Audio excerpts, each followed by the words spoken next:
So there are there's a few things in life that take away your passion, and steal your passion, and they kind of sneak up on you and catch you off guard. And so these are some of those. We'll call them passion killers. You could have an imbalance in your schedule. Just your everyday schedule could be one of these things.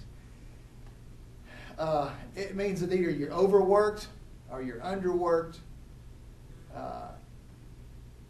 You're going to lose your passion for life and lose your passion for God.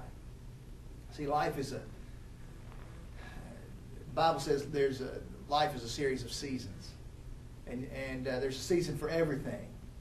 And there's this rhythm to life. And see, you got to have both in your life. You got to have input and you got to have output.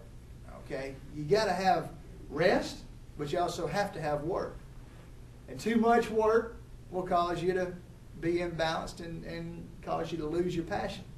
But too much rest is the same way. Too much rest, you become monotonous. You become slow. You become lazy. And too much nothing, just complete boredom, see, it'll cause your passion just to go away if you're not working. James 2:17 says, in the same way, faith by itself, if it's not accompanied by action, is dead. And so you can have faith, you can be a believer, but if you're doing nothing, then it can just go away. Your faith can just diminish. 1 Timothy 4:7 says, have nothing to do with godless myths and old wives' tales. Rather, train yourself to be godly. You got to work at it. You got to put forth the effort, the output. Another passion stealer or something that'll kill your passion would be if you have a talent and it's unused. Any unused talents. 1 Peter 4:10 says, each one should use whatever gift he has received to serve others faithfully, administering God's grace in its various form. Okay, so God gives you certain talents, certain abilities. God may give you a certain personality or gifts. That's you. That's who you are, that collection of talents and abilities. But they're not just for your own benefit. They are to be used for God out there. They're the benefits. They're there for the benefit of other people. Any gifts that I might have from God are to benefit you out there. You are to use these gifts that you're given in the service of others. God has given you a special role in the world out there, and He wants you to make a contribution with your life. God says, I have given you these gifts and talents. If you don't use your talents, you're going to lose your passion. Some people say, well, in church, I don't know how to sing. I can't sing. But you know what? You might be able to spend some time with children. Well, I can't play an instrument. I don't know how to get up there on that stage and play an instrument. But that's okay. You might be able to help somebody out that's in need. Maybe they need a ride somewhere. Or maybe, man, I can't speak in front of people. I just get nervous when I get up in front of a crowd and speak to people. Well, that's okay. Maybe you can speak to people in your own living room. So that's the kind of talent. You don't ever know what your talent is until you begin letting God help you discover it out there. Something that can rob you of your passion could be an unconfessed sin.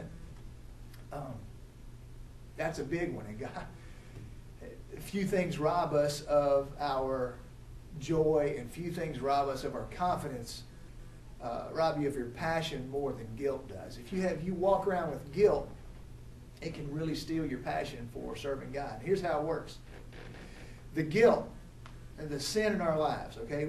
We don't walk around thinking, I have a sin in my life, I am a guilty person. That's not how it works. You don't just do it that way. What you do is you kind of consciously walk around and you say, it's okay. Everybody's doing it. It's no big deal. But subconsciously, it kind of gnaws at us. Okay, whatever that thing, whatever it could be in our life, it just kind of gnaws away. And so whenever it gets real quiet, that's when that guilt kind of pops up.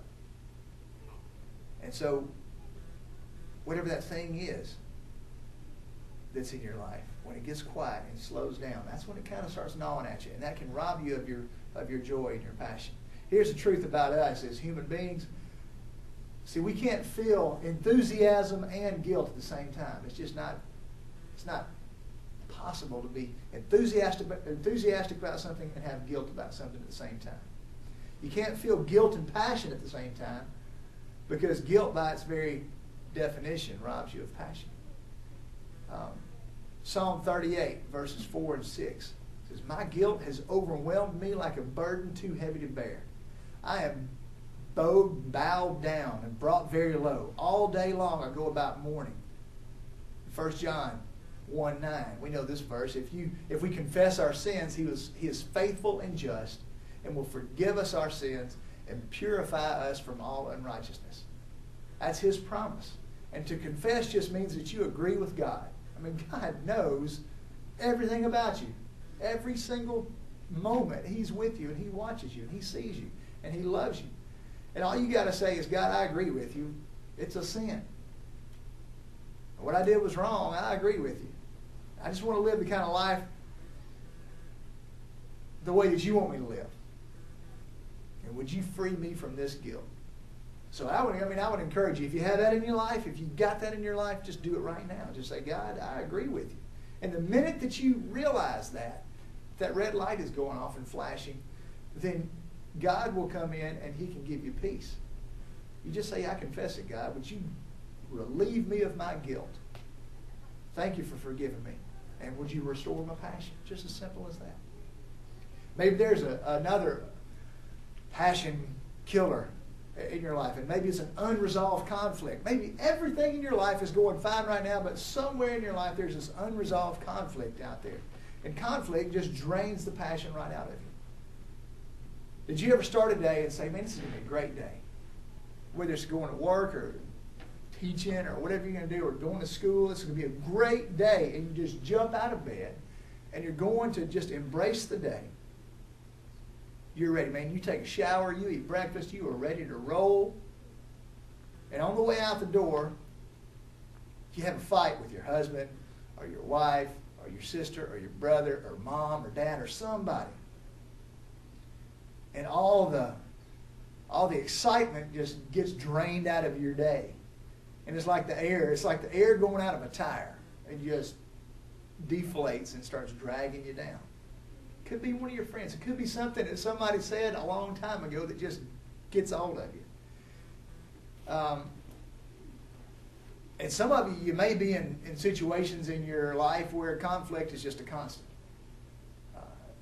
There's all kind of people from all kind of walks of life out there, and they have conflict in their lives.